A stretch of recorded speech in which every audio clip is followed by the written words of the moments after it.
घटना घडली 4 जूनला आणि त्याचा गुन्हा दाखल झाला 16 जूनला। 10 दिवस या बाबतीमध्ये कुठलाही गुन्हा दाखल झाला नाही।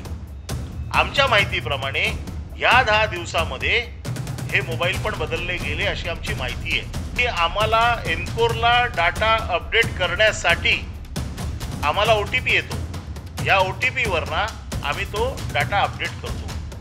हा फोन ज्या वेळेला सुरेंद्र अरोरा आणखीन शहा यांनी ज्या वेळेला ऑब्जेक्शन घेतलं त्याच्यानंतर तो फोन बाहेर काढून पाठवला, त्या फोन पाठवून दिला।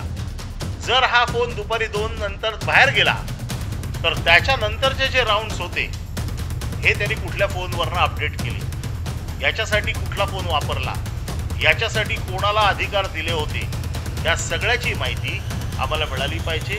कदाचित त्यांना सरकारने असं सांगितलं असेल तुम्ही काळजी करू नका, तुम्हाला काही होणार नाही, म्हणून कदाचित ते अशा प्रकारचं कृत्य करत असतील।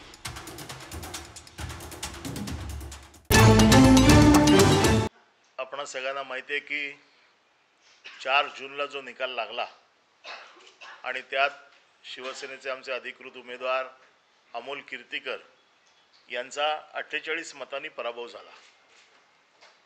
हा पराभव अतिशय संशयास्पद आहे, ज्याच्यावरती आम्ही कोर्टात तर जातोच आहोत, परंतु त्या अगोदर सगळ्या जनतेला कळावं की नेमकं काय झालं आणि आमचं म्हणणं काय, यासाठी आज आम्ही आपल्यासमोर आलेलो आहोत।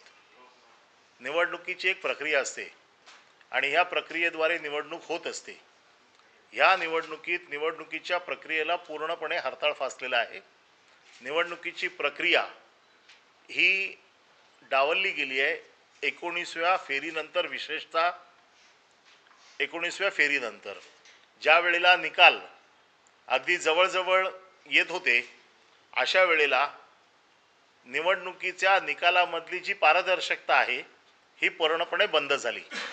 सर्वसाधारण आपल्याला माहिती आहे की कुठल्याही मतदानाचा एखादा राऊंड पूर्ण झाला, एक फेरी पूर्ण झाली की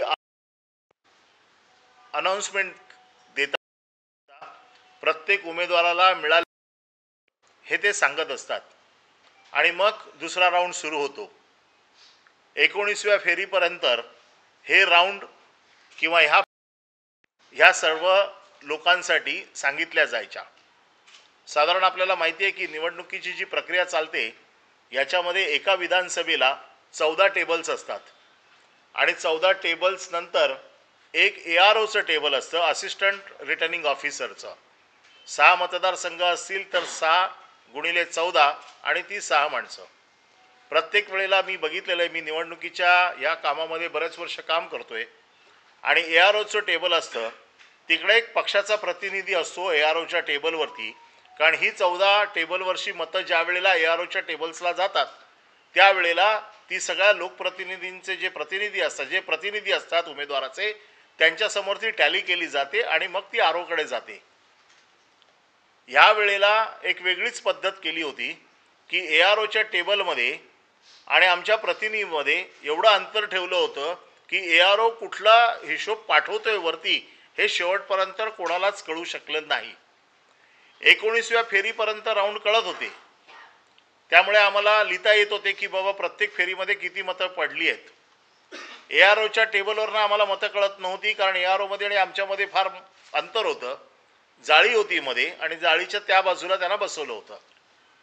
तिसरा विषय असा आहे की जो सगळ्यात महत्त्वाचा आहे की आपल्याला माहिती आहे की मतदान ज्या दिवशी होतं त्या दिवशी मतदान संपल्यावरती 17C असा एक फॉर्म असतो, ज्या फॉर्ममध्ये हे लिहिलेलं असतं की ही जी मतपेटी आहे ह्या मतपेटीमध्ये किती मतदान झालेलं आहे आणि मग त्याच्यावरती सगळ्या मतदान प्रतिनिधींची सही घेतली जाते आणि मग तो जो केंद्राध्यक्ष असतो तो सही करून आम्हाला फॉर्म देतो।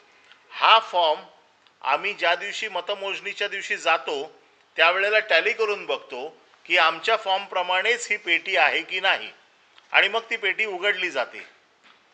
आणि दुसरा एक प्रकार असतो की मतं मोजून झाल्याच्या नंतर फॉर्म 17C पार्ट 2 हा एक फॉर्म असतो, जो फॉर्म भरून द्यायचा असतो आणि त्याच्यावरती त्या अधिकाऱ्याने सही करायची असते की माझ्या या पेटीमध्ये किती मतं मोजली गेली आणि त्याची टॅली ही आहे ती दिली गेली. या लोकसभेमध्ये अर्ध्या लोकांना हे फॉर्म दिले आणि बऱ्याच लोकांना हे फॉर्म दिलेच नाहीत. मागणी करून करून देखील हे फॉर्म दिले नाहीत आणि त्यामुळे आमची मतं आणि त्यांची मोजलेली मतं याच्यामध्ये जवळजवळ 650 पेक्षा अधिक मतांचा फरक आलेला आहे.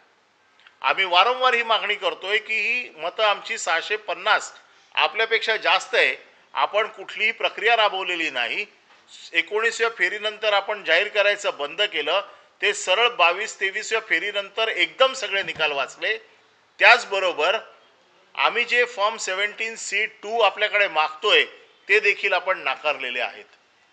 त्यामुळे मतांमध्ये हा जो मोठा फरक आहे 650 पेक्षा जास्त मतं ही आमच्या जो टॅली आमची जी टॅली आहे आणि त्यांची टॅली आहे याच्यामध्ये त्याचा फरक येतोय. जो फरक आम्ही आमच्या ऑब्जेक्शनमध्ये लिहिलेला आहे.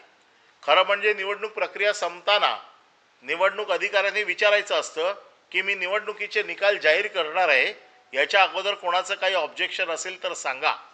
अशा प्रकारे कुठल्याही प्रकारचं विचारलं गेलं नाही, कुठल्याही प्रकारची माहिती दिली गेली नाही आणि सरळ निकाल जाहीर करून टाकले. हे एकतर्फी सगळं झालं. हे करत असताना आम्ही रिटर्निंग ऑफिसरचा गोंधळ सगळा बघत होतो. त्यांना वारंवार कोणाचे फोन येत होते याचा साधारण आमच्या बसलेल्या लोकांना अंदाज येत होता. त्यांची धावपळ बघत होते. वारंवार त्या बाथरूमला जात होत्या, तिकडून त्या फोनवरती कोणाशी तरी बोलत होत्या. हे कोणाचे फोन आहेत, काय आहे याच्या संदर्भातली सगळी माहिती आमच्याकडे येतेच आहे. पण त्याचबरोबर या सगळ्या गोष्टींची आम्हाला उमेदवार म्हणून माहिती मिळणं हे अतिशय गरजेचं आहे. याच्यात जर पारदर्शकता आहे तर ती CCTV फुटेज ज्याच्यामध्ये पूर्ण दिवसाचा प्रोसेस रेकॉर्ड झालेला आहे याची आमच्या प्रतिनिधीने ज्यावेळेला मागणी केली त्यावेळेला आम्हाला सांगण्यात आलं की 2 दिवसांनी आम्ही तुम्हाला देऊ, 3 दिवसांनी देऊ. डेप्युटी कलेक्टरने स्वतः आमच्या प्रतिनिधीला फोन करून सांगितलं की तुम्ही उद्या या, आम्ही तुम्हाला हे देऊ. हे सगळं झाल्याच्या नंतर शेवटी त्यांनी आम्हाला CCTV फुटेज देखील नाकारलेलं आहे. CCTV फुटेज नाकारताना त्यांनी कारण दिलं आहे की निवडणूक प्रक्रिया संपलेली आहे, आम्ही सील केलेली आहे, आता कोर्टाच्या आदेशाशिवाय आम्ही देऊ शकत नाही. जर पारदर्शकता आहे तर CCTV फुटेज द्यायला काही हरकत नाही. आज जो मोबाईल आतमध्ये वायकरांचे नातेवाईक पडलेकर यांनी जो वापरला याच्या बाबतीतली माहिती आमच्याकडे पूर्णपणे आहे. त्याच्यावरनं कोणाला फोन गेले, कोणाचे फोन त्याच्यावरनं आले याची देखील माहिती आम्हाला मिळालेली आहे. परंतु अचानक घटना घडली 4 जूनला आणि त्याचा गुन्हा दाखल झाला 16 जूनला. 10 दिवस या बाबतीमध्ये कुठलाही गुन्हा दाखल झाला नाही. आमच्या माहितीप्रमाणे या 10 दिवसामध्ये हे मोबाईल पण बदलले गेले अशी आमची माहिती आहे. ती योग्य वेळी आम्ही जाहीर करू. परंतु त्यांनी काल जो खुलासा केलेला आहे पत्रकार परिषद घेऊन, या पत्रकार परिषदेत त्यांनी असं म्हटलेलं आहे की आम्ही AROला प्राधिकृत केलं होतं की एक मोबाईल वापरायला. त्या गुरव नावाच्या माणसाचा मोबाईल होता. कोणाला प्राधिकृत केलं आम्हाला माहीत नाही. आम्ही पण असिस्टंट AROना विचारलं, त्यांच्याकडे कुठल्याही प्रकारचं याचं उत्तर नाही आहे, कुठल्याही प्रकारची अधिकृत पत्र नाही आहेत. आणि जर तो नियम असेल तर हा नियम हा देशातल्या सगळ्या मतदारसंघामध्ये नियम सारखा असायला पाहिजे. इकडेच फक्त नियम असून चालत नाही. मोबाईल वापरायचा असेल तरी तो कोणी वापरायचा याचा नियम आहे. मग हा गुरव कोण आहे? आणि सगळ्यात महत्त्वाचं की त्यांनी काल असं सांगितलं की आम्हाला एनकोरला डाटा अपडेट करण्यासाठी आम्हाला OTP येतो, या OTPवरनं आम्ही तो डाटा अपडेट करतो. हा फोन ज्यावेळेला सुरेंद्र अरोरा आणखीन शहा यांनी ज्यावेळेला ऑब्जेक्शन घेतलं त्याच्यानंतर तो फोन बाहेर काढून पाठवला, फोन पाठवून दिला.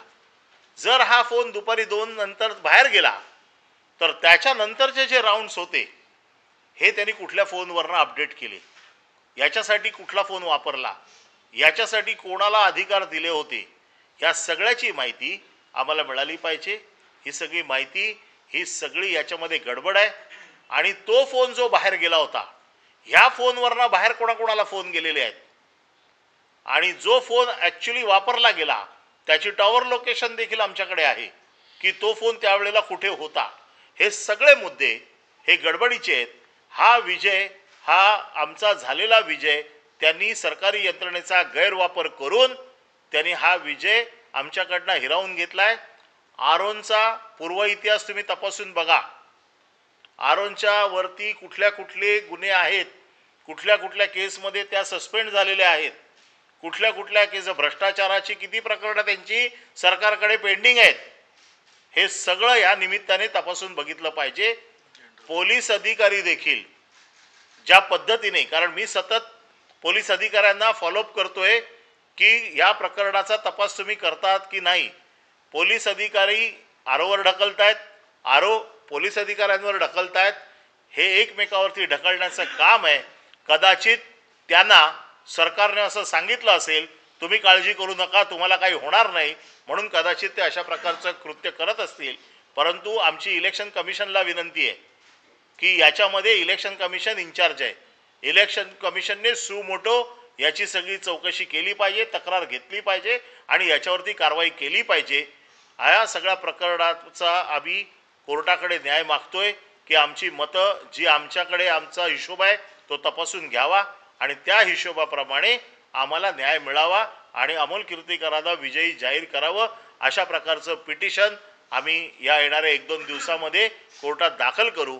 आणि याच्याबद्दलची टेक्निकल माहिती मी सांगितलं.